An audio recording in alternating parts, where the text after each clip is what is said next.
ਭੰਗਾਣੀ ਦੇ ਯੁੱਧ ਵਿੱਚ ਫਤਿਹ ਪ੍ਰਾਪਤ ਕਰਨ ਦੇ ਮਗਰੋਂ ਧੰਨ ਧੰਨ ਸ੍ਰੀ ਗੁਰੂ ਗੋਬਿੰਦ ਸਿੰਘ ਜੀ ਮਹਾਰਾਜ ਨੇ ਪੌਂਟਾ ਸਾਹਿਬ ਤੋਂ ਅਨੰਦਪੁਰ ਸਾਹਿਬ ਵਿਖੇ ਜਾਣ ਦਾ ਫੈਸਲਾ ਲਿਆ ਤੇ ਜਦੋਂ ਗੁਰੂ ਜੀ ਸਢੌਰੇ ਤੋਂ ਲੰਘ ਗਏ ਤਾਂ ਨਾਹਨ ਦੇ ਰਾਜਾ ਮੇਦਨੀ ਪ੍ਰਕਾਸ਼ ਨੇ ਆਪਣੇ ਵਕੀਲ ਨੂੰ ਭੇਜ ਕੇ ਬੇਨਤੀ ਕੀਤੀ ਕਿ ਮੈਨੂੰ ਤੁਹਾਡੇ ਦਰਸ਼ਨ ਕਰਨ ਦਾ ਸਮਾਂ ਨਹੀਂ ਮਿਲਿਆ, ਕਿਰਪਾ ਕਰਕੇ ਲਾਹੜਪੁਰ ਪਿੰਡ ਦੇ ਨੇੜੇ 2-3 ਦਿਨ ਵਾਸਤੇ ਡੇਰਾ ਕਰ ਲਵੋ, ਮੈਂ ਆਣ ਕੇ ਦਰਸ਼ਨ ਕਰਕੇ ਤੁਹਾਡੀਆਂ ਖੁਸ਼ੀਆਂ ਲੈ ਲਵਾਂ, ਤਦ ਫਿਰ ਤੁਸੀਂ ਅੱਗੇ ਜਾਣਾ। ਰਾਜੇ ਦੀ ਬੇਨਤੀ ਪ੍ਰਵਾਨ ਕਰਕੇ ਸਤਿਗੁਰੂ ਜੀ ਨੇ ਉੱਥੇ ਦਰਖਤਾਂ ਦੀ ਛਾਂ ਅਤੇ ਪਹਾੜੀ ਪਾਣੀ ਦਾ ਨਾਲਾ ਦੇਖ ਕੇ ਡੇਰਾ ਕਰ ਲਿਆ।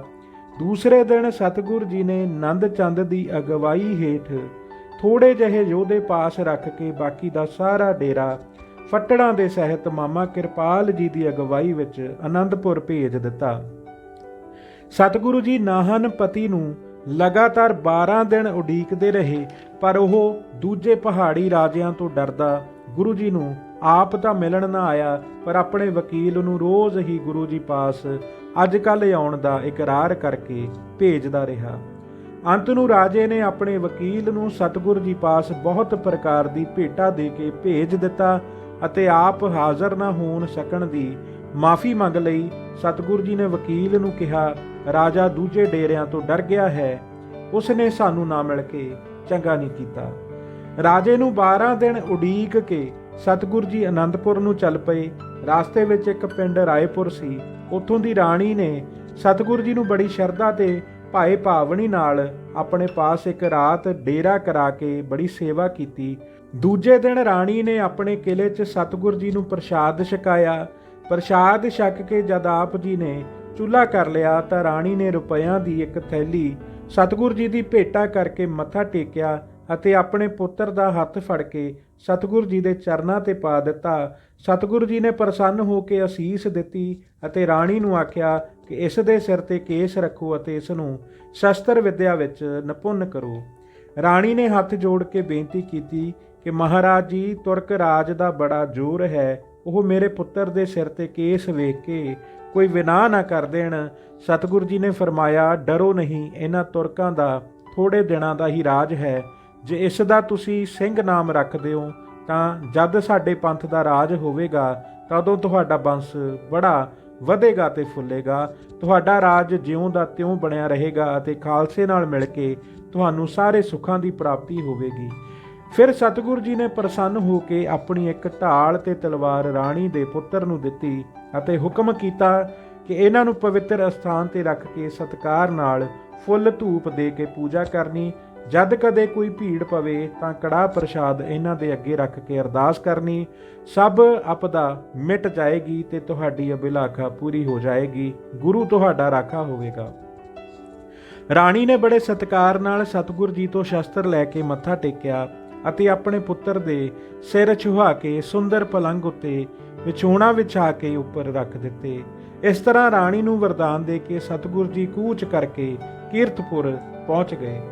ਸਤਿਗੁਰੂ ਜੀ ਰਾਏਪੁਰ ਤੋਂ ਚੱਲ ਕੇ ਹੌਲੀ-ਹੌਲੀ ਡੇਰਾ ਕਰਦੇ ਸੰਗਤਾਂ ਦੀਆਂ ਅਨੇਕ ਪ੍ਰਕਾਰ ਦੀਆਂ ਧਨ, ਬਸਤਰ, ਦੁੱਧ, ਦਹੀਂ, ਦਾਣਾ ਆਦਿ ਭੇਟਾ ਲੈ ਕੇ ਉਹਨਾਂ ਨੂੰ ਨਿਹਾਲ ਕਰਦੇ ਹੋਏ ਕੀਰਤਪੁਰ ਪਹੁੰਚ ਗਏ। ਕੀਰਤਪੁਰ ਆਪ ਜੀ ਨੇ ਸ੍ਰੀ ਗੁਰੂ ਹਰਗੋਬਿੰਦ ਸਾਹਿਬ ਜੀ ਦੇ ਅਸਥਾਨ ਤੇ ਦੀਵਾਨ ਲਗਵਾਇਆ। ਰਬਾਬੀਆਂ ਨੇ ਕੀਰਤਨ ਕੀਤਾ। ਆਈਆਂ ਸੰਗਤਾਂ ਨੂੰ ਕੜਾਹ ਪ੍ਰਸ਼ਾਦ ਦੇ ਖੁੱਲੇ ਗੱਫੇ ਵਰਤਾਏ। ਬਾਬਾ ਸੂਰਜ ਮੱਲ ਜੀ ਦੇ ਦੋਵੇਂ ਪੋਤਰੇ ਗੁਲਾਬ ਰਾਏ ਤੇ ਸ਼ਾਮ ਸਿੰਘ ਬੜੇ ਉਤਸ਼ਾਹ ਨਾਲ ਆਪ ਜੀ ਦੇ ਦਰਸ਼ਨ ਕਰਨ ਆਏ।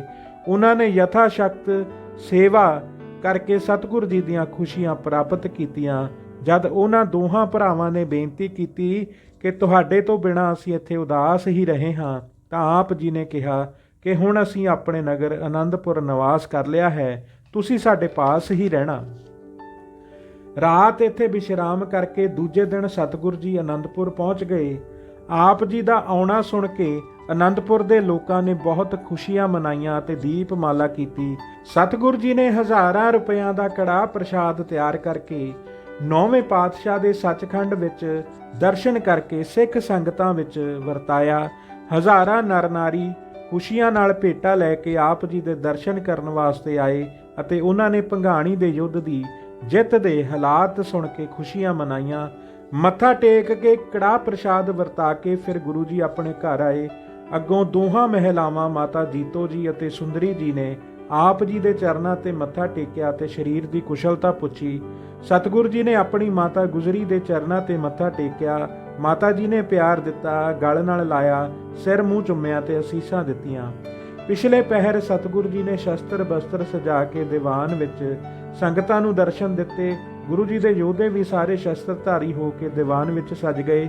ਦੂਰ ਦੂਰ ਤੋਂ ਸੰਗਤਾਂ ਸੁਣ ਕੇ ਸਤਿਗੁਰੂ ਜੀ ਦੇ ਦਰਸ਼ਨ ਕਰਨ ਆਉਂਦੀਆਂ ਤੇ ਆਪੋ ਆਪਣੀਆਂ ਅਨੇਕ ਪ੍ਰਕਾਰ ਦੀਆਂ ਭੇਟਾਂ ਅਰਪਣ ਕਰਕੇ ਆਪਣੀਆਂ ਮਨੋਕਾਮਨਾਵਾਂ ਪੂਰਨ ਕਰਕੇ ਧੰਨ ਭਾਗ ਸਮਝਦੀਆਂ।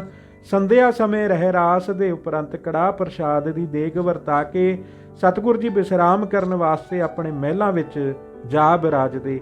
ਇਸ ਪ੍ਰਕਾਰ ਨਿੱਤਾ ਪ੍ਰਤੀ ਦੀਵਾਨ ਲੱਗਦੇ ਅਤੇ ਸੰਗਤਾਂ ਉਪਦੇਸ਼ ਲੈ ਕੇ ਕਿਰਤਾਰਥ ਹੁੰਦੀਆਂ ਸਨ। ਧੰਨ ਧੰਨ ਸ੍ਰੀ ਗੁਰੂ ਗੋਬਿੰਦ ਸਿੰਘ ਜੀ ਮਹਾਰਾਜ। ਵਾਹਿਗੁਰੂ ਜੀ ਕਾ ਖਾਲਸਾ, ਵਾਹਿਗੁਰੂ ਜੀ ਕੀ ਫਤਿਹ।